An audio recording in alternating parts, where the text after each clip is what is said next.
প্রশ্ন, আজ বিবাহ করতে গেলে যৌতুকের প্রথা এসেছে।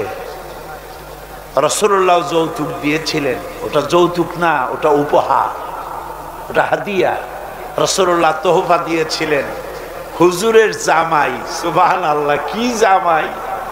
এক জামাই তো জিন্নুর আইন, যাকে ফেরেশতারা পর্যন্ত লজ্জা করত যারে দেখে, হযরত উসমান রাদিয়াল্লাহু তাআলা আনহু। আরেকজন হযরত আলী কাররামাল্লাহু ওয়াজহাহু। হযরত আলী, যার সম্পর্কে রাসূল পাক সাল্লাল্লাহু আলাইহি ওয়াসাল্লাম যাকে কত সম্মান দিয়েছেন, কত মর্যাদা দিয়েছেন, এই হলো হযরত আলী হুজুরের জামাই। আনা মদিনাতুল ইলম ওয়া আলিউম বাবুহা। আমি হলাম জ্ঞানের রাজ্য, আর আলী হলো সেই রাজ্যে প্রবেশের দরজা। সুবহানাল্লাহ। ভাইরা, এই হলো জামাই। আর মেয়ে খাতুনে জান্নাত, বিনতে রাসূল, বেহেশতের সমস্ত রমণীদের সরদারিনী মা ফাতিমাতুজ জাহরা রাদিয়াল্লাহু তাআলা আনহা। কি উপহার দিলেন বিয়েতে রাসূল! এই মেয়ে আর এই জামাই। উপহার হলো খেজুরের ছোবড়ার একটা তোষক, পানি উঠাবার জন্য একটা মশক, আর আটা পেশা একটা জাতা। এই হলো নবীর মেয়ে আর জামাইয়ের জন্য উপহার। আজ সমাজের ভেতরে যৌতুক সৃষ্টি হয়েছে। এই যৌতুক নিতেছে মুসলমানেরা, কন্যা পক্ষের কাছ থেকে দাবি করে যৌতুক আদায় করা হচ্ছে। ঠিক কিনা কর? যৌতুক দিতে হবে, যৌতুক দিতে হবে। কি দিবা? পাজেরো জিপ, লেটেস্ট মডেল, 10 লক্ষ টাকার ক্যাশ, গুলশানে অফিস, মঙ্গল গ্রহে বাড়ি। মানে মেয়ে জন্ম দিয়া বাপ এমন বিপদে পড়েছে যেন তওবা করা দরকার, আল্লাহ আমারে মাইয়ে দিও না। ঠিক কিনা কর? সমাজের অভিশাপ, হারাম। আপনি মেয়ে বিয়ে দেওয়ার সময়, ছেলে বিয়ে দেওয়ার সময় কন্যা পক্ষের কাছ থেকে ডিমান্ড করতে পারবেন না। যদি বর কন্যা পক্ষ ইচ্ছে করে কিছু দেয়, দেওয়া সুন্নত, নেওয়া সুন্নত, কিন্তু দাবি করতে পারবেন না। দাবি করে যদি নেন, শুকরের মাংস খাওয়া কি বলেন নাকি? কুত্তার পায়খানা খাওয়া কি? আর যারা জবাব দিলেন না তাদের জন্য কি মোবা? কুত্তার পায়খানা খাওয়া কি? সুতরাং মেয়ে বিয়ে, ছেলে বিয়ে দেওয়ার সময় কন্যা পক্ষের কাছ থেকে যৌতুক আদায়ের নামে দাবি করে কোনো কিছু শুয়ারের মাংসের মতো, কুত্তার পায়খানার মতো এসব জিনিস আপনারা কি দাবি করে আদায় করবেন? আমি আজকে দেখতে চাই যে সব পিতারা মাহফিলে এসেছেন, ছেলের বিয়ে আজও দেন নাই, সেই সব পিতারা কোরআনের মাহফিলে হাত তুলে শপথ করেন কুত্তার পায়খানা খাবেন না, শুয়ারের মাংস খাবেন না। হাত উঁচু করেন। ওই ছেলেরা, তুমি বাপ হইছো কবে? হাত নামাও। ছেলেরা না, শুধু পিতারা, ছেলের বাপেরা হাত উঁচু কর, আমি দেখবো। তা হোক, ছেলের বাপেরা হাত উঁচু করো, আমি দেখবো। আলহামদুলিল্লাহ, হাত নামান, কোন আলহামদুলিল্লাহ, আরো জোরে কোন আলহামদুলিল্লাহ। এবার তোমরা যারা হাত উঠাতে গিয়ে বেকুব হইছো, এইবার তোমরা জওয়ানেরা, তরুণেরা, ছাত্ররা, যুবকেরা, তোমরাও তো বিবাহ করবা। যারা বিবাহ করো নাই, বিয়ে করার সময় তোমার এই চিন্তা করা দরকার,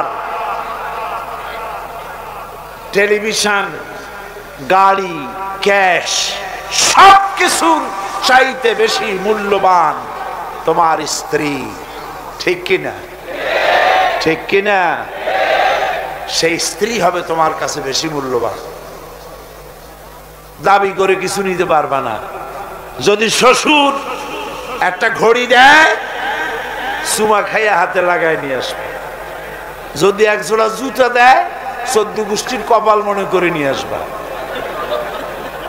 শেরওয়ানে দিল, আলহামদুলিল্লাহ বলে গায়ে দিয়ে নিয়ে আসবা। তোমার তো তৃপ্তি হওয়া উচিত। আমার শ্বশুর, আমার শাশুড়ি তার 18 বছর, 20 বছর, 22 বছরের কলিজার নিংড়ানো স্নেহকে উজাড় করে দিয়ে তার কলিজার টুকরা মেয়েটাকেই তো দিয়ে দিয়েছে আমাকে। এর থেকে টেলিভিশন বেশি, রেডিও বেশি, গাড়ি বেশি, বাড়ি বেশি?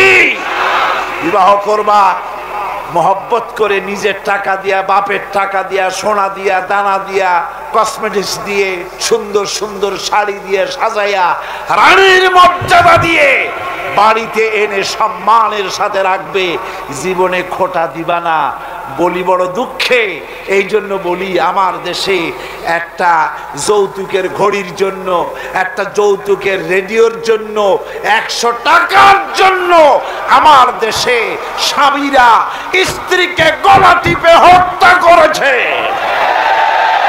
এরা মানুষ না জানোয়ার।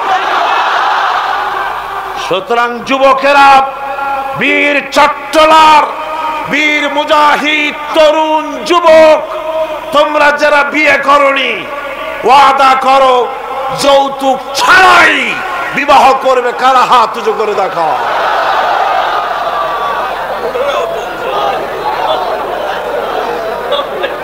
বুড়ারা হাত তুললে তো মনে হয় যেন আবার বিয়ে করতে চায়। বুড়ারা না, জওয়ানেরা, জওয়ান। বসো বসো বসো বসো। আলহামদুলিল্লাহ।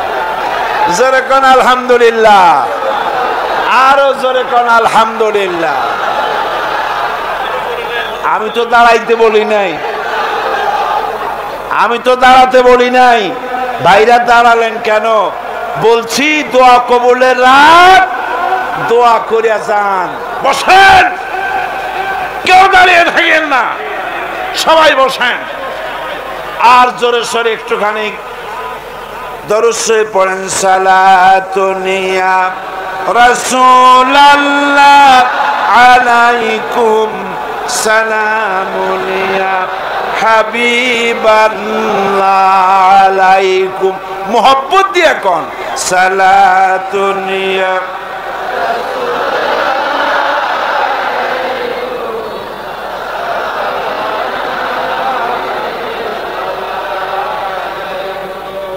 সালাতুনিয়া রাসূলুল্লাহ, সালামুনিয়া হাবিবাল্লাহ আলাইকুম। আমার কাছে, আমাদের কাছে, আমাদের কাছে অনেক সময়, থামুন, আমাদের কাছে অনেক সময় রিক্সাওয়ালা, ঠেলাওয়ালা, কুলি, মজুর এসে দোয়া চায়। হুজুর একটু দোয়া করেন। কি দোয়া? 4-5টা মেয়ে বিয়ে দিতে পারি না। কেন? আমার কাছে ঘড়ি চাই, টেলিভিশন চাই। দুঃখে লজ্জায় অস্থির হয়ে যায়। আহারে, লোকটা ঠেলা গাড়ি চালায়, রিক্সা চালায়, ওর কাছে চাই টেলিভিশন আর ঘড়ি। ওটা কি মানুষ? কুত্তার চাইতে নিকৃষ্ট। এই যৌতুক প্রথা যদি বন্ধ হয়ে যায়, জেনা কমে যাবে, বিবাহ সহজ হয়ে যাবে। ঠিক কিনা কন? বিবাহ সহজ হয়ে যাবে। ভাইরা আমার, এরপরে বিবাহ হয়ে গেল, স্বামী স্ত্রীর ভিতরে মহব্বত হতে হবে। একটা জিনিস মাঝখানে আমি বলে নেই, সেটা হলো এই শাশুড়ি আর পুত্রবধূর ঝগড়া সাপে নেউলে অবস্থা, একটা চিরন্তন অবস্থা। অবশ্য এগুলি চিত্রগঙ্গে নাই, আছে। শাশুড়ি মনে করে ছেলে যখন বিয়ে করলো, হায় রে হায়, এত কষ্ট করে ছেলেটারে মানুষ করলাম, পুরা ছেলেটারে দখল করে ফেললো বউ। আমি শাশুড়িরা যারা আসছেন আজকের মাহফিলে, শাশুড়িদের উদ্দেশ্যে বলি, নিজের মেয়ের হাজারো অপরাধ সহ্য হয়, পুত্রবধূর এক চুল পরিমাণ অপরাধ আপনার সহ্য হয় না। এটা ঠিক নয়। আপনি পুত্রবধূকে নিজের মেয়ের মতো দেখুন, আর পুত্রবধূরা তারাও নিজের শাশুড়িকে মায়ের মতো দেখুন। আর মনে মনে ভাবুন, চিরকাল আপনি পুত্রবধূ থাকবেন না, আপনিও শাশুড়ি হবেন। আপনার শাশুড়িকে যদি মায়ের মতো যত্ন আপনি করেন, তাহলে আপনার পুত্রবধূর কাছ থেকে আপনিও মায়ের যত্ন পাবেন। আর এই ঝগড়া যদি থাকে, সংসার কিছুতেই ভালো থাকতে পারে না। গেল শাশুড়ি পুত্রবধূ, এবার স্বামী স্ত্রী। স্বামী স্ত্রীর ভিতরে মহব্বত আল্লাহর এক নিয়ামত, কোন আলহামদুলিল্লাহ। হযরত আয়েশা সিদ্দিকা রাদিয়াল্লাহু তাআলা আনহা বলেছেন, রাসূলুল্লাহর ঘরের ভিতরে কোনো দৌলত ছিল না, কিন্তু ঘরটা মহব্বত দিয়ে ভরা ছিল। আমি গ্লাসে পানি পান করে গ্লাসটা যখন রেখে দিতাম, যেখানে আমি ঠোঁট লাগাইয়া পান করতাম, আমার নবী গ্লাসের সেই জায়গায় পা মুখ লাগাইয়া পানি পান করতেন। আমার দেশে বহুত স্বামী আছে, স্ত্রী বিয়ে করছে তো মনে করে যে আমি তো নবজাদা নসরুল্লাহ খা, আর বউ সারাদিন তুমি কাজ করবা। কেন সারাদিন বউ কাজ করবে? আপনি একটু কাপড়টা ধুইতে পারেন না? আপনি একটু তার থালাবালিটা ধোয়ার ব্যাপারে একটু সাহায্য করতে পারেন না? আপনি একটু তরকারি কোটার ব্যাপারে যেটা আপনি পারেন একটু সাহায্য করতে পারেন না? ঘরটা একটু আপনি গুছাইতে পারেন না? আপনি কোন বড় লাটের বড় লাট? এবার শুনুন রাসূলুল্লাহর আচরণ। হযরত আয়েশা বলেছেন, আল্লাহর নবী দিনের কাজ করে যখন ঘরে ক্লান্ত শ্রান্ত হয়ে ফিরেছেন, এসে দেখেছেন আমার রান্না তখনও শেষ হয় নাই। নবীজি ক্ষুধার্ত ছিলেন, ক্লান্ত ছিলেন, আমার রান্না তখনও হয় নাই। দেখে নবীজির চক্ষু লাল হয় নাই, ভুরু কুঞ্চিত করেন নাই, বিরক্তির ভাব দেখান নাই, ভর্ৎসনা করেন নাই, বরং আমার পাশে বসে তরকারি কুটে অথবা রুটি সেকে আমাকে সাহায্য করেছে। এই ছিল আমার রাসূল। নারীদের প্রতি সহনশীল হও, নারীদেরকে সম্মান করো। চট্টগ্রামের তরুণ যুবকদের বলি, কলেজ বিশ্ববিদ্যালয় হাই স্কুল মেয়েদের যখন ছুটি হয়, নির্লজ্জের মতো কলেজের গেটে মহিলা স্কুলের সামনে দাঁড়ায় থাকো কেন? ঠিক কিনা কর? তোমাদের জ্বালায় মেয়েরা নিরাপদে হাঁটতে পারে না।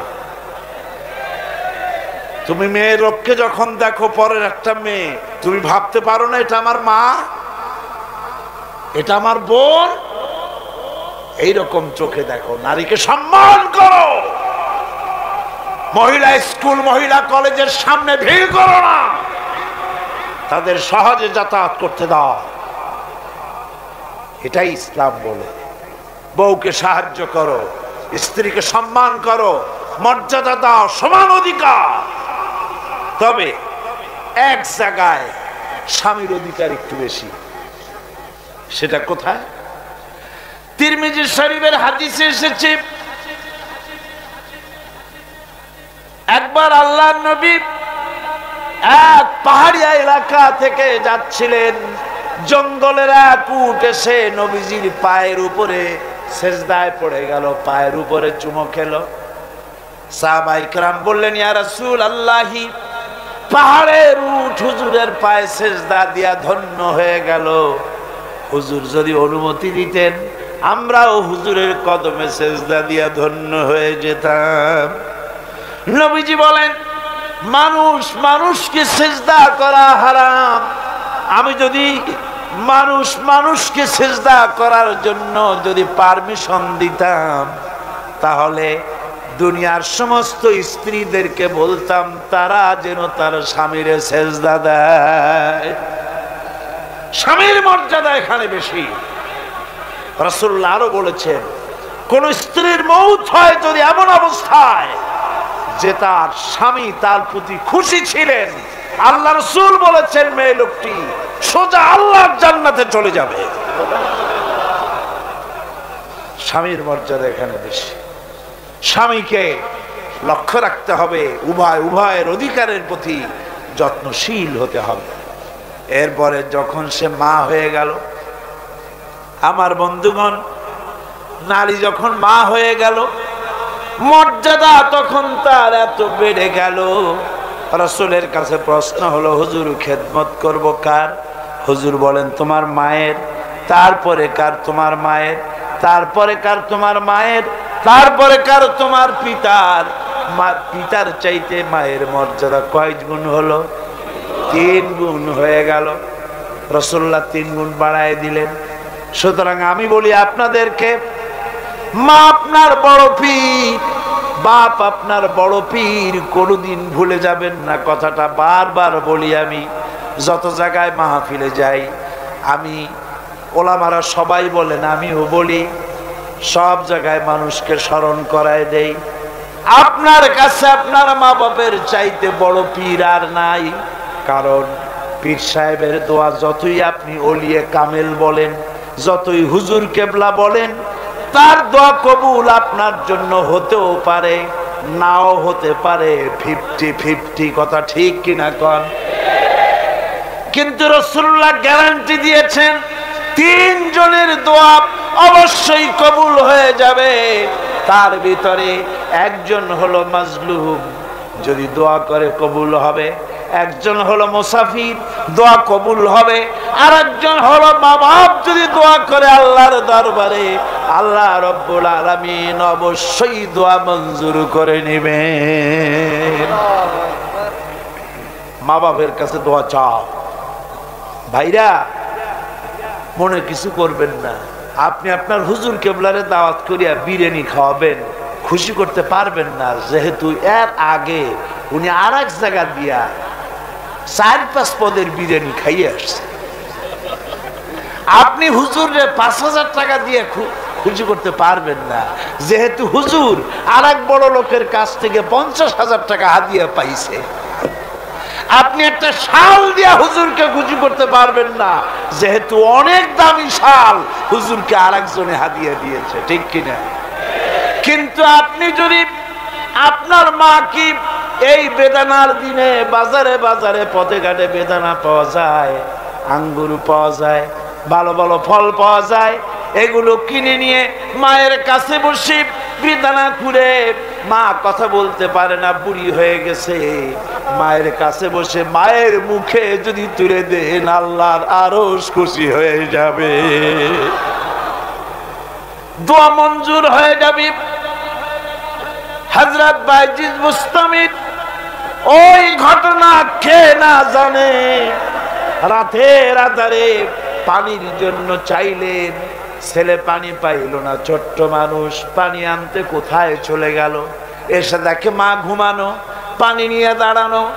রাত চলে গেছে, ফজরের পর দেখে ছেলে কাঁপে, হাতে পানি।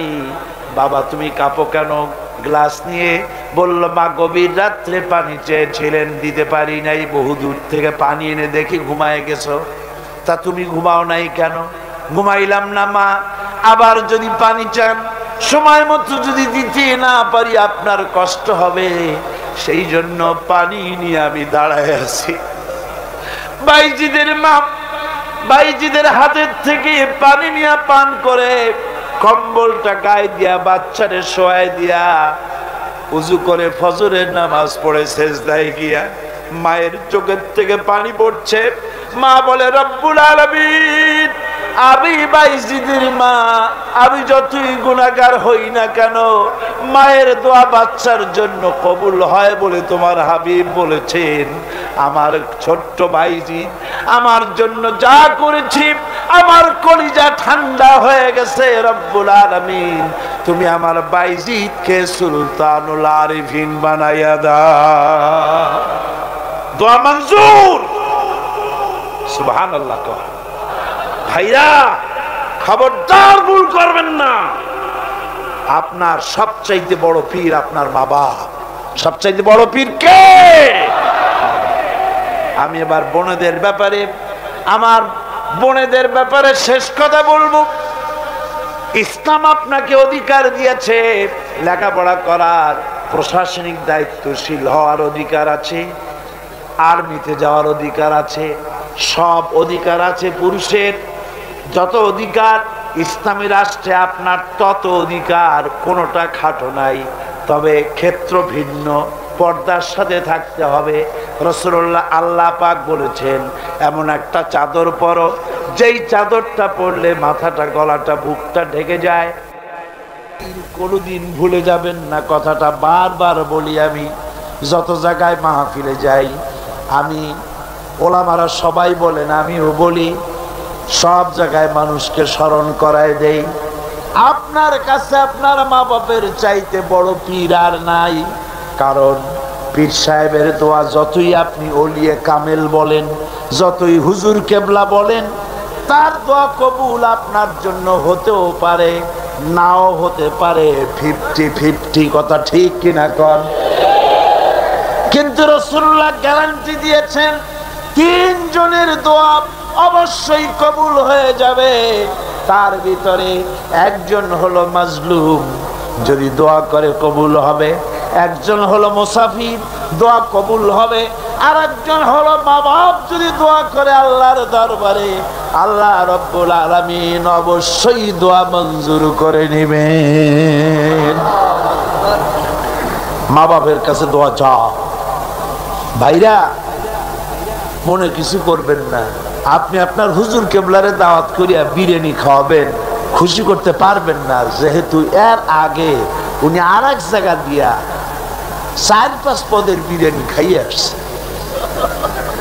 আপনি হুজুরে 5,000 টাকা দিয়ে খুশি করতে পারবেন না, যেহেতু হুজুর আর এক বড় লোকের কাছ থেকে 50,000 টাকা হাদিয়া পাইছে। আপনি একটা শাল দিয়া হুজুরকে খুশি করতে পারবেন না, যেহেতু অনেক দামি শাল হুজুরকে আর একজনে হাদিয়া দিয়েছে, ঠিক কিনা?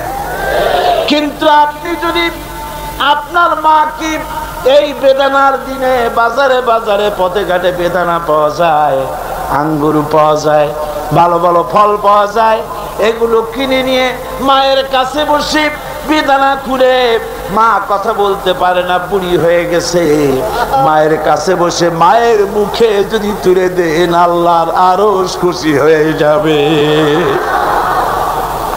দোয়া মঞ্জুর হয়ে যাবে। হযরত বাইজিদ বুস্তামির ওই ঘটনা কে না জানে, রাতের আধারে পানির জন্য চাইলেন, ছেলে পানি পাইল না, ছোট্ট মানুষ, পানি আনতে কোথায় চলে গেল, এসে দেখে মা ঘুমানো, পানি নিয়ে দাঁড়ানো। রাত চলে গেছে, ফজরের পর দেখে ছেলে কাঁপে, হাতে পানি। বাবা, তুমি কাঁপো কেন? গ্লাস নিয়ে বলল, মা গভীর রাত্রে পানি চেয়েছিলেন, দিতে পারি নাই, বহু দূর থেকে পানি এনে দেখি ঘুমায় গেছো। তা তুমি ঘুমাও নাই কেন? ঘুমাইলাম না মা, আবার যদি পানি চান, সময় মতো যদি দিতে না পারি আপনার কষ্ট হবে, সেই জন্য পানি নিয়ে আমি দাঁড়ায় আছি। বাইজিদের মা বাইজিদের হাতের থেকে পানি নিয়ে পান করে, কম্বলটা গায়ে দিয়া বাচ্চারে শোয়ায় দিয়া উযু করে ফজরের নামাজ পড়ে সেজদায় গিয়া মায়ের চোখের থেকে পানি পড়ছে। মা বলে, রব্বুল আলামিন, আমি বাইজিদের মা, আমি যতই গুনাহগার হই না কেন, মায়ের দোয়া বাচ্চার জন্য কবুল হয় বলে তোমার হাবিব বলেছেন। আমার ছোট্ট বাইজিদ আমার জন্য যা করেছে, আমার কলিজা ঠান্ডা হয়ে গেছে। রব্বুল আলামিন, তুমি আমার বাইজিদকে সুলতানুল আরিফিন বানাইয়া দাও। দোয়া মঞ্জুর। সুবহানাল্লাহ। ভাইরা, খবরদার ভুল করবেন না। আপনার সবচাইতে বড় পীর আপনার মা বাপ। সবচাইতে বড় পীর কে? আমি এবার বোনেদের ব্যাপারে, আমার বোনেদের ব্যাপারে শেষ কথা বলবো। ইসলাম আপনাকে অধিকার দিয়েছে লেখাপড়া করার, প্রশাসনিক দায়িত্বশীল হওয়ার অধিকার আছে, আর্মিতে যাওয়ার অধিকার আছে, সব অধিকার আছে পুরুষের। যত অধিকার ইসলামী রাষ্ট্রে আপনার তত অধিকার, কোনোটা খাটো নাই। তবে ক্ষেত্র ভিন্ন, পর্দার সাথে থাকতে হবে। রাসূলুল্লাহ, আল্লাহ পাক বলেছেন, এমন একটা চাদর পরো যেই চাদরটা পরলে মাথাটা, গলাটা, বুকটা ঢেকে যায়। এমন চাদর পরো। ব্যাংকে চাকরি করা যাবে, অফিসে চাকরি করা যাবে, কলেজে বিশ্ববিদ্যালয়ে চাকরি করা যাবে, ব্যবসা করা যাবে, সব করা যাবে। তবে পর্দার ভিতরে থেকে বেপর্দা হলে পরে জাহান্নামে যাওয়া লাগবে। জোরে কর নাউজুবিল্লাহ। পর্দার সাথে আপনাদের থাকতে হবে। আমার মা বোনেরা, চাদর পরেন, বোরখা পরেন। বোরখার চাদর ছেড়ে দিয়েন না। দেখবেন একটা জিনিস লক্ষ্য করেন, বোরখা নাই, মাথার চুল টুল ছেড়ে দিয়ে লিপস্টিক লাগাইয়া মেকআপ পরে, তারপরে যদি কোনো দোকানে যান মার্কেটিং করতে, সেলসম্যান দেখেই কবে, আপা আসেন আসেন, ভাবি সাহেব আসেন। আর যদি একটা বোরখা পরে যান, বলবে খালাম্মা বসে। একটা অজানা একটা পুরুষ আপনার আপা কইলো, ভাবি কইলো, এতে মজা না আপনাকে খালাম্মা বলে সম্মান করলো? সম্মান কোনটায়? সুতরাং বোরখা পরেন, চাদর পরেন। ইসলাম আপনাকে যে বোরখা পড়তে বলেছে, চাদর পড়তে বলেছে, আপনার সম্মানের জন্য, আপনার মর্যাদার জন্য। মা বোনদের ব্যাপারে সর্বশেষ কথা, অনেকের বাড়িতে চাকর চাকরানি থাকে, কাজের মেয়েরা থাকে, কাজের ছেলেরা থাকে, থাকে না? থাকে না? অনেক বাড়িতে কাজের মেয়ে লোক, কাজের লোক থাকে, কিন্তু গৃহকর্ত্রী এই কাজের লোকগুলির উপরে, চাকর চাকরানির উপরে এত জুলুম করে যে জুলুম মধ্যযুগেও ছিল না। ঠিক কি না? কোথায় কোথায় মারধর করে, নিজেরা যা খায় তার থেকে নিম্নমানের খাবার দেয়, ভালো শোবার পায় না, ভালো খাবার পায় না। আর মার তো আছে। আমার মা বোনেরা, তিরমিজি শরীফের হাদিস শুনুন। আল্লাহর নবী বলেছেন, শ্রমিকের উপরে, কাজের লোকদের উপরে যে অত্যাচার করবে, অধিকার আদায় করবে না, কিয়ামতের দিন সে আল্লাহর জান্নাতে যেতে পারবে না। আপনি যতই নামাজ রোজা করেন, আল্লাহর দরবারে জান্নাতে যাওয়া যাবে না, যেহেতু আপনি জুলুম করেছেন কাজের লোকদের প্রতি, শ্রমিকদের প্রতি। শ্রমিকের প্রতি জুলুম করা যাবে না। মা বোনদের কথা শেষ। এবার আমি বলবো, এই বীর চট্টলার যুবকদের ব্যাপারে কথা বলবো। ও যুবকেরা, ও তরুণেরা, আমি যখন বললাম বিনা যৌতুকে বিবাহ করবে কারা, প্রথমে বলেছিলাম ছেলের বাপেরা হাত তোলেন, তো দেখা গেল হাত উঠলো খুবই কম। ঠিক কিনা? তার মানে হলো ছেলের বাপ বেশি বয়সের লোক এখানে আসছে কম। যখন বললাম অবিবাহিত যুবকেরা হাত তোলো, তখন আমার মনে হয় 95% হাত উঠেছে। কোন সুবহানাল্লাহ। 80 অথবা 90 পর্যন্ত হাত উঠেছে। তাহলে বোঝা গেল কি, জওয়ানেরা এসেছে বেশি, জোরে কোন সুবহানাল্লাহ। এই জন্যই খাদানিদের কলিজায় আগুন,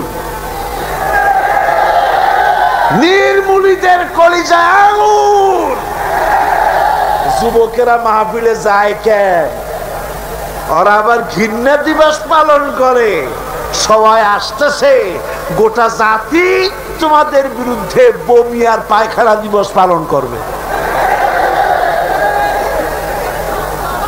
কপাল পোড়া, কপাল পোড়া, জোরে বলেন কি পোড়া? কপাল পোড়ার তো।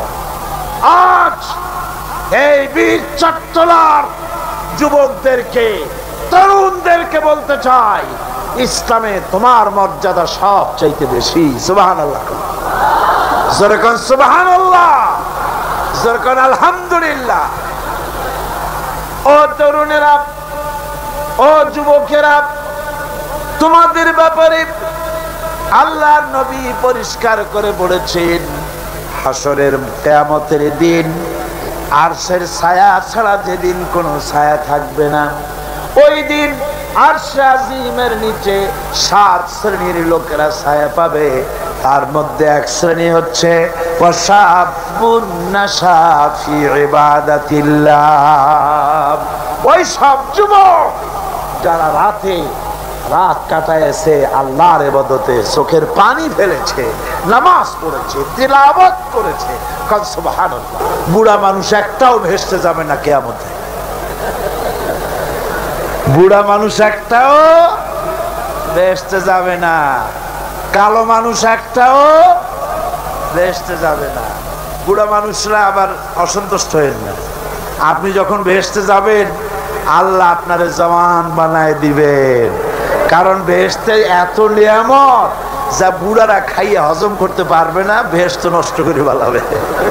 এই জন্য সব উরুবান আতরাবা, সমবয়স্ক বয়স্ক আল্লাহ করে দিয়ে দিবেন। কাল সুবহানাল্লাহ। জওয়ানদের ব্যাপারে এই আবেদন রইল। এরপরে আমি বলবো ওলামা সমাজের ব্যাপারে কথা বলবো। বক্তৃতা শেষ করে নিয়ে আসছি, মুনাজাতের দিকে এগিয়ে যাচ্ছি। ওলামাদের ব্যাপারে বলবো, ওলামা হাজারাত, আপনারা হচ্ছেন দ্বীনের আমানত আপনাদের কাছে। আলহামদুলিল্লাহ। এই মাহফিলে আমি যদি হাত উঁচু করতে বলি, কয়েক হাজার আলেম ওস্তাদ এখানে আছে। এমনকি মাহফিলের ভিতরে মঞ্চে জায়গা দেওয়া তো সম্ভব না। আমারে যারা পড়াইতে পারে, আমি যাদের জুতা বহন করার যোগ্যতা রাখি না, এরকম বড় বড় আলেম এই মাহফিলের মধ্যে বসা আছে। কোন সুবহানাল্লাহ, জোরে কোন আলহামদুলিল্লাহ। আমি ওলামাদের খেদমতে আরজ করব, আসুন আমরা এক হই, নেক হই, ঐক্যবদ্ধ ভাবে গোটা জাতিকে সহি রাহনুমাই দেওয়ার তৌফিক আল্লাহ যেন আমাদের দেন। জোরে কোন আমিন। ওলামাদের মধ্যে গালাগালি দেওয়া, ফতোয়াবাজি করা, এগুলি বন্ধ করে দিতে হবে। এগুলো আগের থেকে অনেক কমছে, ঠিক কিনা? কোন কমছে কিনা? আলহামদুলিল্লাহ, অনেক কমেছে। আগে তো খালি কইতো কাফের, ও কাফের, সে কাফের, ওর যে কাফের মনে না করে সেও কাফের। ওই কাফের মরলে পরে কবরে যে ঘাস হয়, সেই ঘাস যে গরুতে খায়, সে গরুও কাফের। আবার সিলেটে আছে দললিন আর জললিন নিয়ে ঝগড়া। হায় রে কপাল, এমন ঝগড়া দললিন আর জললিন। কোন কিয়ামতে কি আল্লাহ জিজ্ঞেস করবে যে তুমি দললিন না জললিন? কোন জিজ্ঞেস করবে নাকি? একজন পীর সাহেব মার খাইলেন, জম্মের মার খাইলেন, উনি দললিনের পক্ষে, জললিন ওলারা পিটাইছে। তারপরে পীর মার খাইলে মুরিদদের অবস্থা কি হয় তা তো বোঝে। পরের দিন হাট বাড়ছিল, মারামারি লেগে গেল। এ বলে তুমি কি কয়? আমি দললিন। আমি তো দললিন। পিঠির উপরে দিল বসায়া। হাটবারের মার লোকেরা কয়, ভাই তুমি আমার ধামাটা ধরো, আমার কিলটা দিয়ে আসে। একটা শুকনা শাকনা ছেলে, সে বলতেছে, আল্লাহ আমি যেন কেউ, আমি গরিব মানুষ, শুকনা মানুষ, আমি যেন কোনো দলের সামনে পড়ি না, আমার একটু বাড়ি তুমি পৌঁছাই দাও। এই বলে মারামারি সারা বাজারে মায়ের দোকানের গলি দিয়ে আসতে বাইর হয়েছে যেন কেউ না দেখে। কিন্তু কপাল খারাপ, দুই দিক দিয়ে দুইজন এসে দুই হাত ধরছে। একজনে বলে এই বেটা কি বল, আমি কিন্তু দললিন, তুই কি? ওই হাত যে ধরছে সে কয় আমি কিন্তু দললিন, সাবধান হয়ে কথা বলবি, তুই কি? যুবক ছেলে কয় ভাই আল্লাহর কসম আমি মোটে নামাজই পড়ি না। তারা দললিন আর জললিন কি? সামান্য সামান্য জিনিস নিয়ে ফতোয়াবাজি করার, গালাগালি করার কোনো মানে হয় না। ওলামায়ে কেরামদেরকে আজ এগিয়ে আসতে হবে, নেতৃত্ব হাতে নিতে হবে। বাংলার জনগণ তাকিয়ে আছে ওলামাদের দিকে। কোন আলহামদুলিল্লাহ, জোরে কোন আলহামদুলিল্লাহ। আলেমদেরকে ঐক্যবদ্ধ হওয়ার তৌফিক আল্লাহ দান করুন। তবে একটা ষড়যন্ত্র থেকে আমি জাতিকে হুঁশিয়ার করে দিতে চাই, সেটা হলো অনেক লোক আমাদের দেশে বিদেশ থেকে আসেন, নামের আগে ওলিয়ে কামেল লেখেন, আওলাদ রাসূল লেখেন, ফেদায়ে মিল্লাত লেখেন, আমার দেশে নসিহত করতে আসেন, কিন্তু নিজের দেশে বাবরি মসজিদ যখন ভেঙে গেল একটা টু শব্দ করার সাহস হয় নাই। আদমের বোম্বাই, কর্ণাটক, দিল্লি, মাদ্রাস, আহমেদাবাদ, ক্যালকাটা, আসাম, মুর্শিদাবাদ হাজার হাজার মুসলমানের রক্তের বন্যা বয়ে যায়। কংগ্রেসের পাঁচাটা গোলাম বাংলাদেশে ওলিয়ে কামেল হিসাবে আমরা মেনে নিতে পারি না। যদি বাপের ছেলে হও তাহলে ইন্ডিয়ান পার্লামেন্টে দাঁড়ায় বলো নরপশুরাও, ওটা নরসীমা না, নরপশু। আমরা খুশি হতাম যদি বলতে পারতেন তোমার এই পার্লামেন্টে জিন্দিগিতে আর একটা মুসলমান আসবে না যতক্ষণ 24 ঘন্টার ভেতরে এই মসজিদ যদি বানায় না দাও বাবরি মসজিদ।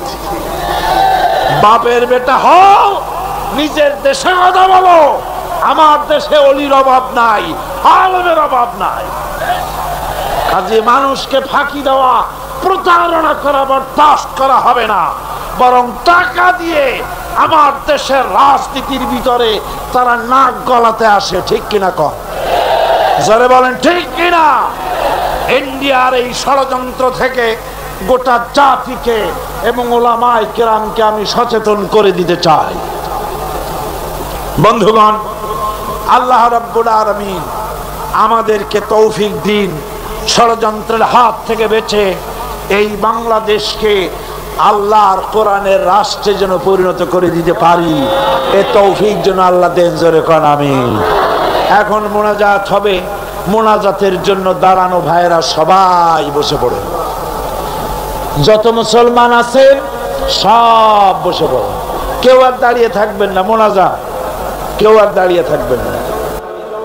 মোনাজাতের আগে আসুন আমরা তওবা পড়ি। সবাই পড়েন আউযু বিল্লাহি মিনাশ শাইতানির রাজীম।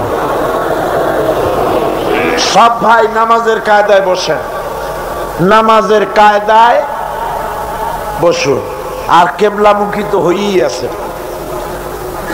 আউযু বিল্লাহি মিনাশ শাইতানির রাজীম। বিসমিল্লাহির রহমানির রহিম।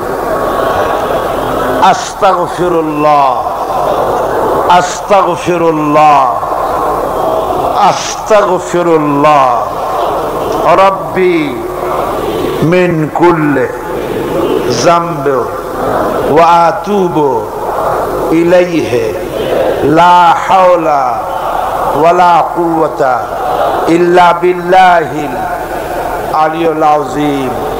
আয় আল্লাহ তাআলা, আমি আর জীবনে কখনো শরীয়তের ওজর ছাড়া ফরজ নামাজ, ফরজ রোজা ছেড়ে দেব না।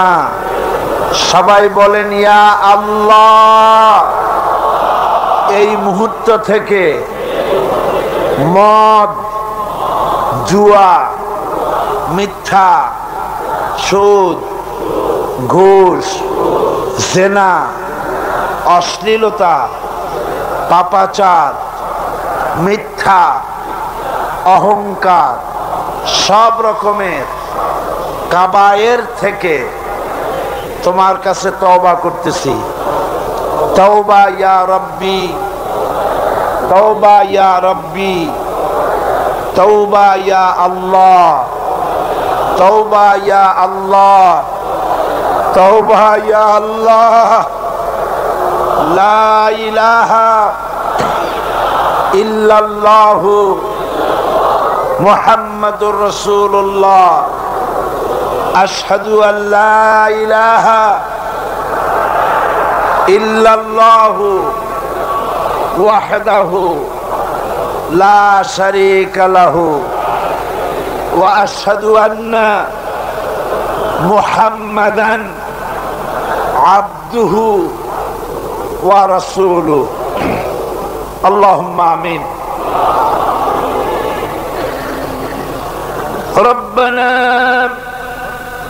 ظلمنا أنفسنا وإن لم تغفر لنا وترحمنا لنكونن من الخاسرين. ربنا ظلمنا أنفسنا وإن لم تغفر لنا وترحمنا لنكونن من الخاسرين. ربنا لا تزغ قلوبنا بعد إذ هديتنا وهب لنا من لدنك رحمة إنك أنت الوهاب. رب العالمين 5 দিন ব্যাপী কোরআন শরীফের তাফসীরের মাহফিলের আজকের এই শেষ দিনে গভীর রজনীতে কোরআনে কারীম সামনে নিয়া লক্ষ লক্ষ পুরুষ আর নারী একত্রিত হয়ে গুনার বোঝা মাথায় নিয়ে তোমার দরবারে হাত উঠাইছি। রব্বুল আলামিন, এই 5 দিনে আলোচনা করতে গিয়ে আমি মানুষ, বলার মধ্যে যদি কোনো ভুল করে থাকি আমি বিনীতভাবে তোমার কাছে মাপ চাই। আয় আল্লাহ, তোমার বান্দাদের দিল থেকে, স্মৃতি থেকে সে ভুল কথাগুলি মিটাইয়া দাও। আর হক কথা যা বলেছি আল্লাহ, তেলাওয়াত হয়েছে, দরুদ ও সালাম হয়েছে, আলোচনা হয়েছে, জিকির আজগার হয়েছে, সওয়াবটুকুন জনাবে মুহাম্মদুর রাসূলুল্লাহ সাল্লাল্লাহু আলাইহি ওয়াসাল্লামের রূহ মুবারকে পৌঁছায়া দাও। রব্বুল আলামিন, আদম আলাইহিস সালাম থেকে নিয়ে আজ পর্যন্ত পৃথিবীর মাটির নিচে যত মুমিন মুমিনাত শুয়ে আছে আল্লাহ সকলকে তুমি মাফ করে দাও। রব্বুল আলামিন, এই মুহূর্তে মনে পড়ে গেল আমাদের বাপজানের কথা, আম্মাজানের কথা মনে পড়ে গেল। রব্বুল আলামিন, আমরা আমাদের জনম দুঃখিনী মা যাদের হারায়া গেছে আল্লাহ, একটা অক্ষর মা আর সারা দুনিয়ার মধু এই একটা অক্ষরের ভিতরে।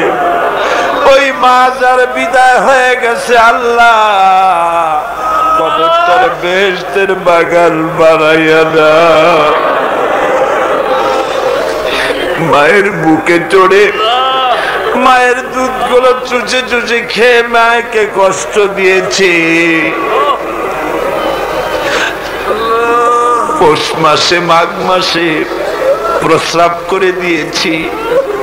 ভিজা জায়গায় মা নিজে শুয়ে কলিজার টুকরা সন্তানটাকে বুকের উপরে নিয়ে সারাটা রাত কাটাইয়া দিয়েছে।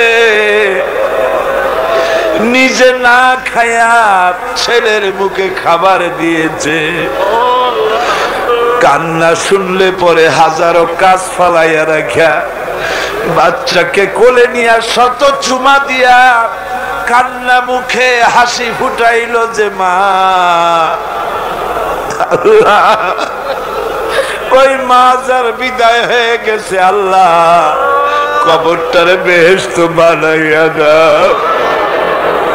রব্বুল আলামিন আমাদের আব্বা জান আমাদেরকে লেখাপড়া শিখাবার জন্য, বাড়িঘর জায়গা জমি করার জন্য কত কষ্ট করেছে। আমাদের আব্বা যাদের মারা গেছে, আল্লাহ আমাদের আব্বাকে জান্নাতুল ফিরদাউস নসিব করে দাও। রব্বুল আলামিন সকলে সম্মান করে ডাকে, নাম ধরে কেউ তো ডাকে না, বাবা বলেছি আল্লাহ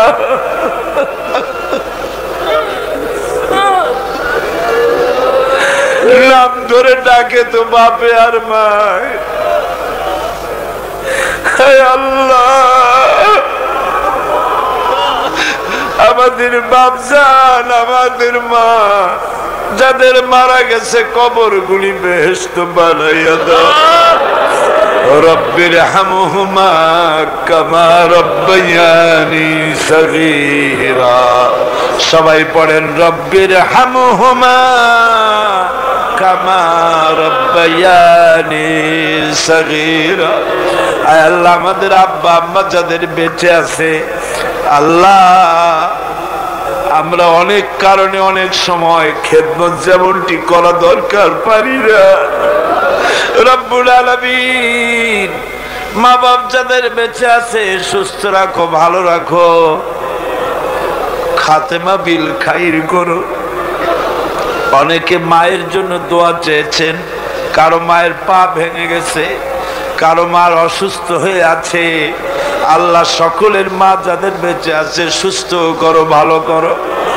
রব্বুল আলামিন আমাদের দাদা দাদি নানা নানি আত্মীয় স্বজন যারা কবরে শুয়ে আছে, ওদের তুমি যদি শাস্তি দাও তাহলে শাস্তি থেকে বাঁচাবার কেউ নাই।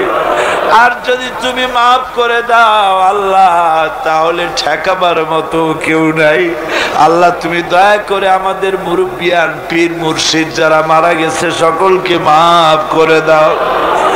রব্বুল আলামিন গারাঙ্গিয়ার ছোট হুজুর মারা গেছেন, আল্লাহ আমাকে বড় মোহব্বত তিনি করতেন, আমিও বড় সম্মান করতাম।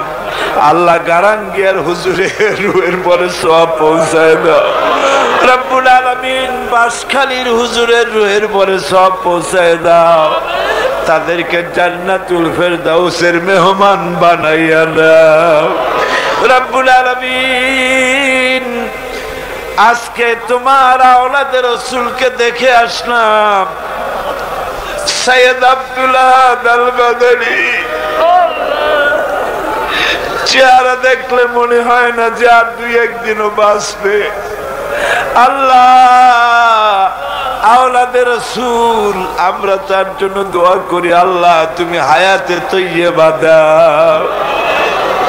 চট্টগ্রামবাসীদের জন্য বিরাট নেয়ামত।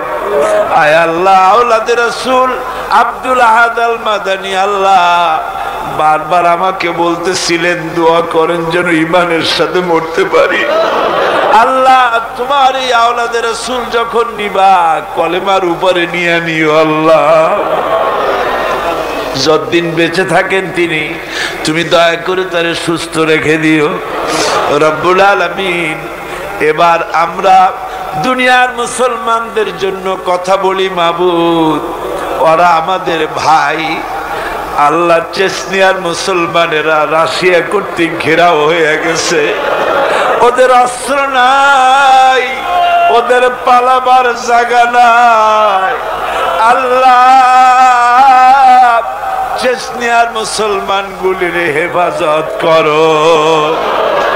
আল্লাহ বসনিয়ার মুসলমানগুলি হেফাজত করো। মুসলমান মারতে মারতে শেষ করে দিল আল্লাহ, তুমি আমাদের উপরে রাগ করো না। আয় আল্লাহ, কাশ্মীরের মুসলমানগুলি ভারতের জালিম সরকার মেরে মেরে শেষ করে দিল। আল্লাহ, কাশ্মীরে স্বাধীন বানাইয়া দাও, বসনিয়ারে স্বাধীন বানাইয়া দাও, চেচনিয়ারে স্বাধীন বানাইয়া দাও, আলজেরিয়া স্বাধীন বানাইয়া দাও। সোমালিয়ার মানুষ না খেয়ে মরে গেল, আল্লাহ তাদের খাবার দাও। আল্লাহ, আমাদের অনেক দোষ অনেক গুনাহ আছে, স্বীকার করি।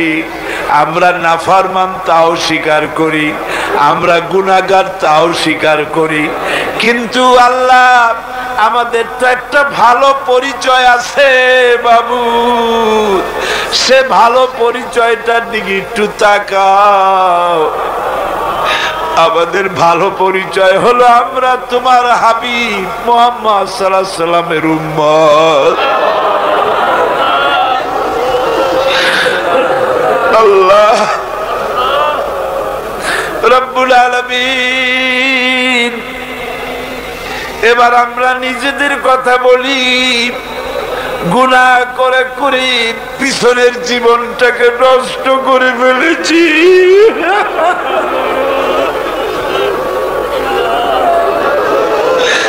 গুনাহ ছাড়া কিছু নাই, নাফরমানি করছি। কোন গুনাহ বাদ আছে যা করি নাই? আয় আল্লাহ, কিয়ামতের দিন তুমি যদি জিজ্ঞেস করো যৌবনকাল কেমনে কাটাইছো, জবাব দেওয়ার পথ রাখি নাই। তুমি যদি জিজ্ঞাসা করো টাকা কামাই করেছো কোন পথে, জবাব দেওয়ার পথ রাখি নাই। তুমি যদি জিজ্ঞাসা করো খরচ করেছো কোন পথে, জবাব দেওয়ার পথ রাখি নাই। আল্লাহ গো, তো আমাদের কাছে তোমার যা দেনা ছিল তুমি সব শোধ করছো। আমাদের চোখ দিয়েছো, নাক দিয়েছো, কান দিয়েছো, বিবেক দিয়েছো, বউ দিয়েছো, বাচ্চা দিয়েছো, টাকা দিয়েছো, পয়সা দিয়েছো। যার যোগ্যতা রাখি না তাও দিয়েছো। তোমার দেনা তো তুমি শোধ করে দিয়েছো, কিন্তু বান্দা হিসাবে মনিবের যা পাওনা আছে আমরা তো কিছুই শোধ করতে পারি নাই। আয় আল্লাহ, এই ঋণ শোধ করার একটাই পথ আছে। আল্লাহ, আমাদের তুমি মাফ করে দাও। আল্লাহ আল্লাহ আল্লাহ, তুমি একটু তোমার এই চট্টগ্রামের দিকে একটু তাকাও, তোমার আরশ থেকে একটু তাকাও, তোমার আরশ থেকে একটু তাকাও। তোমার বান্দা বান্দিরা কেমনে কান্দে দেখো। আমার ভাইরা মাথা নিচু করে কান্দেন, ভালো করে কাঁদেন, চোখের পানি বালার। রাসূলুল্লাহ বলেছেন জাহান্নামের আগুন 7টা দরিয়ার পানিতে নেবে না, চোখের পানিতে নিভে যায়। আল্লাহ, জাহান্নামের আগুনে আমরা জ্বলতে পারবো না। আল্লাহ, জাহান্নামের আগুন আমাদের জন্য তুমি হারাম করে দাও। রব্বুল আলামিন, তুমি তাকাও। আয় আল্লাহ, এইভাবে করে যদি মায়ের কাছে দাঁড়াইয়া যদি মা মা বলে কাঁদতাম, এমন নিষ্ঠুর মা কি আছে যে কোলে না নিয়ে পারত? আল্লাহ, মায়ের চাইতে 1,00,000 গুণে মায়া তোমার বেশি। আমাদের রহমতের কোলে উঠাইয়া নাও রব্বুল আলামিন। এই 5 দিনের তাফসীরের মাহফিলের যারা স্বেচ্ছাসেবক ছিল, রাত দিন খাইয়া না খাইয়া, রাত দিন জেগে জেগে কাজ করতে করতে চেহারাগুলি কালো হয়ে গেছে। আল্লাহ, এই স্বেচ্ছাসেবকগুলির জন্য জাহান্নাম হারাম বানাইয়া দিও আল্লাহ। আল্লাহ মৌলানা শামসুদ্দিন, হায় আল্লাহ তুমি তার চোখ নিছো, আমরা চোখ ফেরত চাই। শামসুদ্দিনের চোখ ভিক্ষা চাই।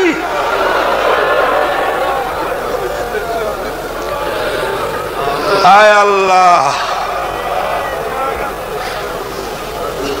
অধ্যাপক মুফিজ সাহেব, মৌলানা আবু তাহের সাহেব, আহসানুল্লাহ সাহেব, জওয়ান মানুষগুলি ইসলামের কাজ করে করে বুড়ো হয়ে যেতেছে আল্লাহ।